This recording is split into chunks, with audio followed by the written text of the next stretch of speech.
Rahayu para kadang semua, Rahayu Bapak Grasius. Rahayu, Rahayu, Rahayu. Berbahagia sekali hari ini saya sowan ke Pak Grasius, latihan sujud sumarah. Pagi tadi dalam latihan among bersama teman-teman yang lain dibacakan wawarah. Saya baca ulang. Iya.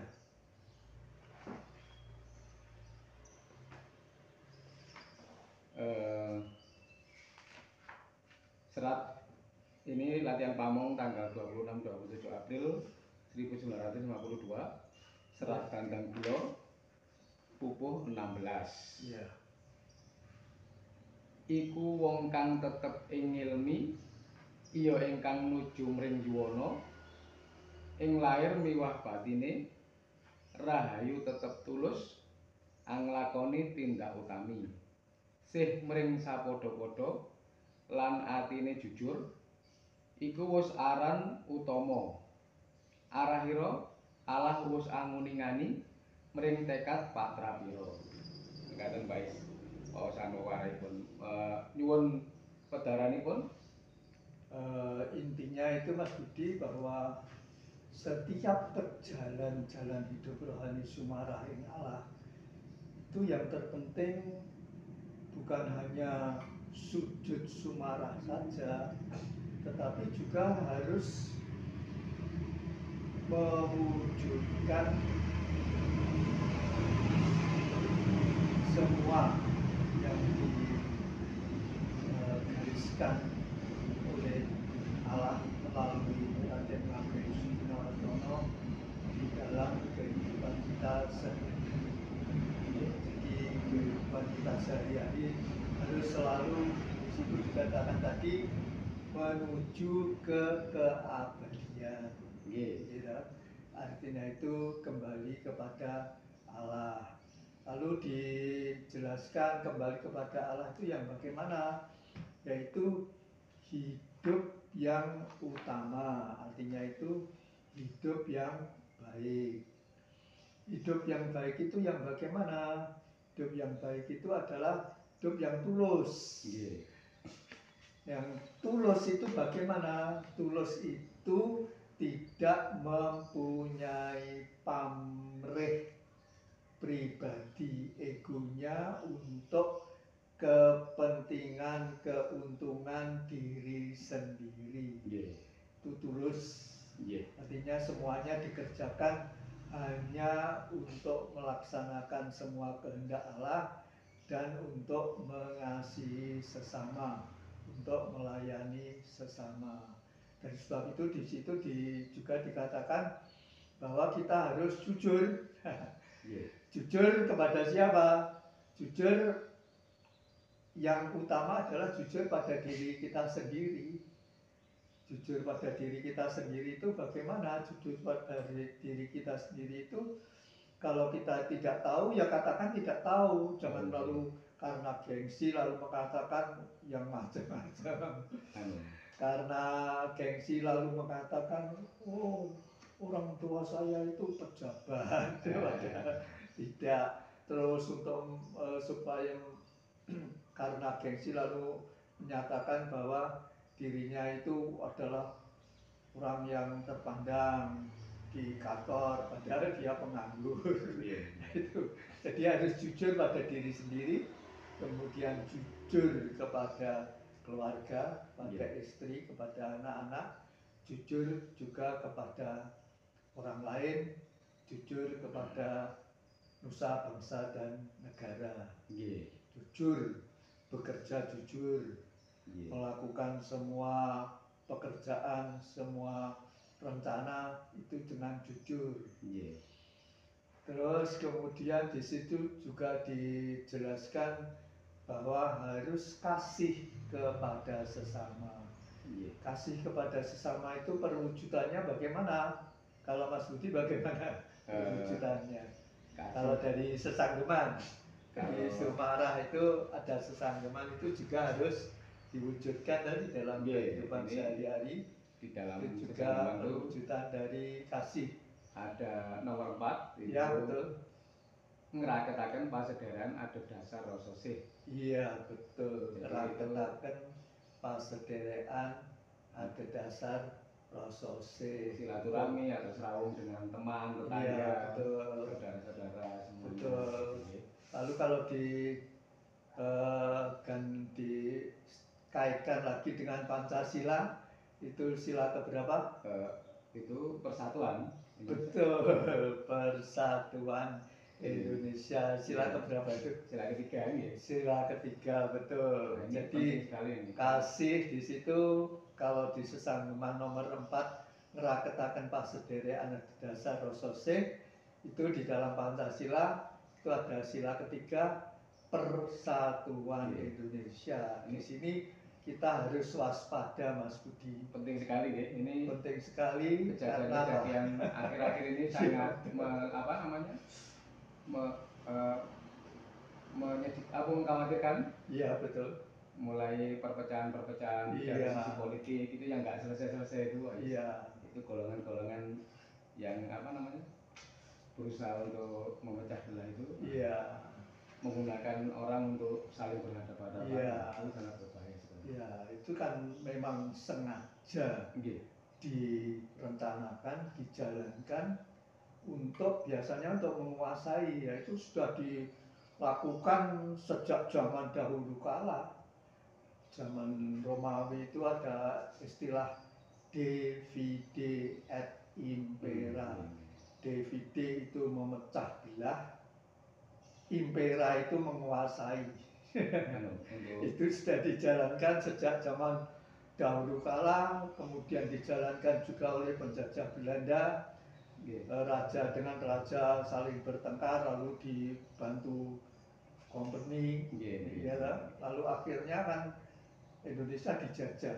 Tapi Indonesia, saya masih percaya, Indonesia masih sudah belajar dari yang dulu-dulu mengalami masa lalunya. Jadi sekarang pemuda-pemuda itu banyak yang memupuk secara spiritual untuk menjaga persatuan. Betul. Ya itu yang harus kita jaga, persatuan. Jangan sampai kita bisa dipecah belah karena nanti ada rencana untuk menguasai Indonesia itu jadi milik bangsa lain. Nah ini yang bahaya. Terus apa lagi perwujudannya?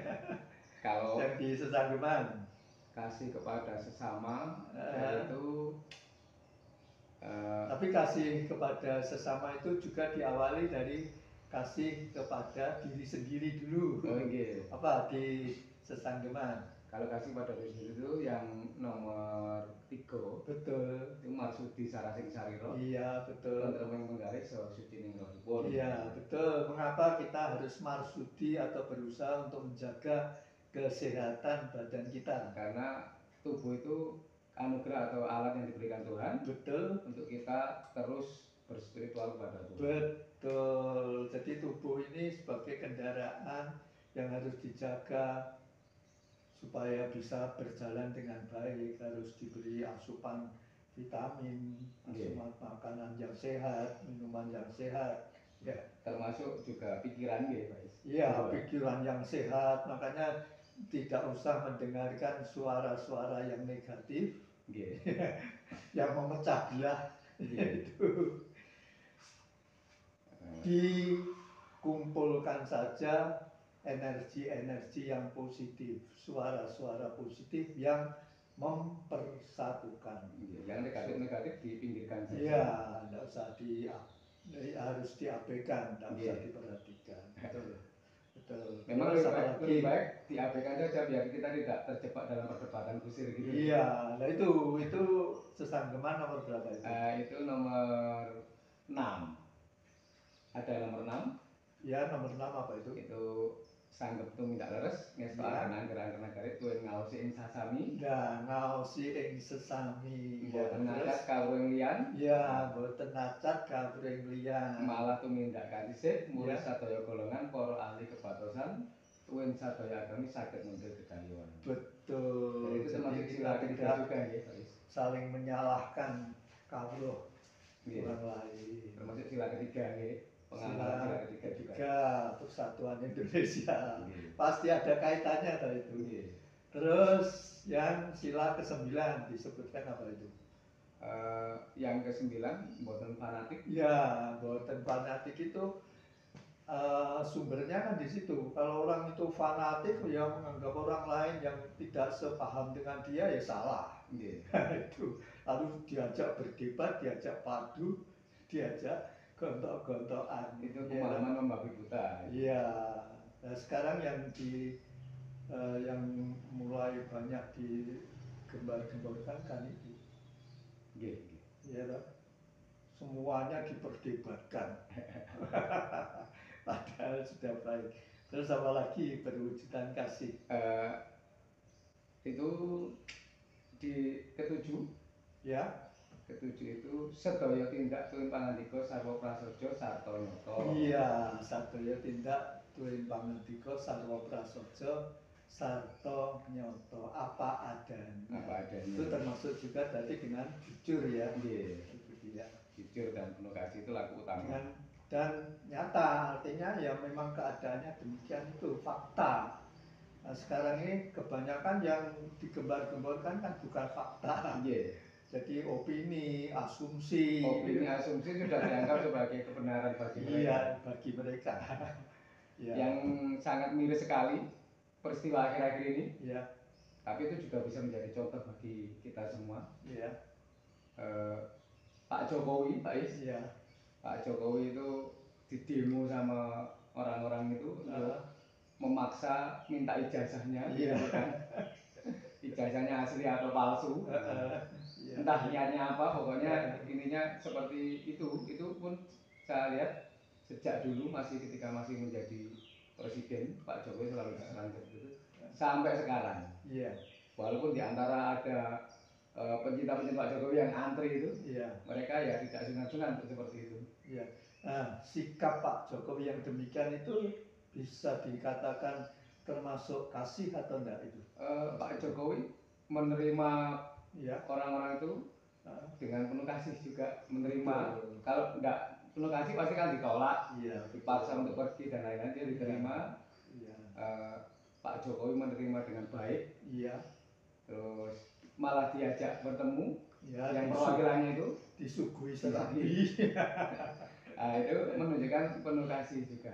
Tapi dengan ketegasan yang beliau miliki. Ya, jadi hak asasinya yang memang harus dihormati. Ngawasi yang sesami tadi kan setiap orang punya hak-hak asasi sendiri. Itu yang harus dihormati. Itu kalau orang peka harusnya belajar sama Pak Jokowi. Oh iya, saya punya hak asasi sendiri.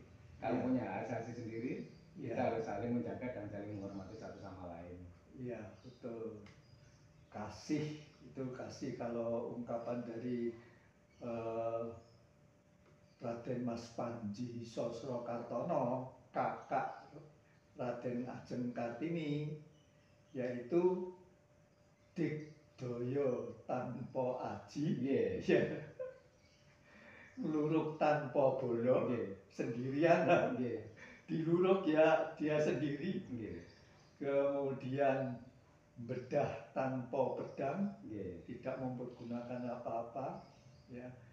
Menang tanpa ngasorake. Pak Jokowi apa namanya? Pencintanya sudah banyak di situ tanpa harus itu tanpa harus mendatangkan atau memobilisasi datang dengan sendirinya. Jadi itu dari tangan Tuhan yang bekerja ya. Dari tangan itu ilmu kantong bolong atau apa Pak? Kalau disebut itu. Kantong bolong itu artinya itu kalau kita mendapatkan rezeki bukan untuk diri sendiri tapi juga dibagi kepada sesama yang membutuhkan. Nah itu yang datang-datang ke Pak Jokowi kan diberikan bingkisan kaos, buku-buku, terus yang penting serabi.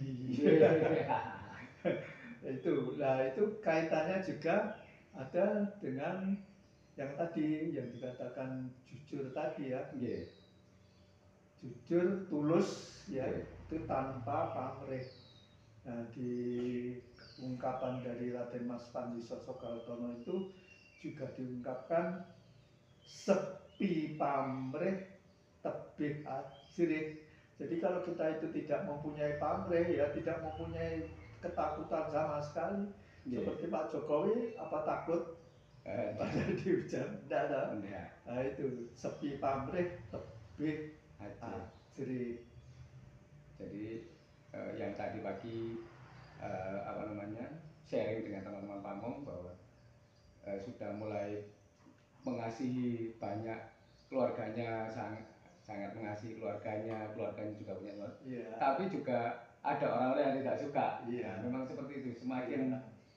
Semakin spiritualnya semakin bagus ya semakin seperti itu. Kemudian terima mawi pasrah. Jadi dengan kita berserah diri itu diperlakukan bagaimana saja ya sudah terima.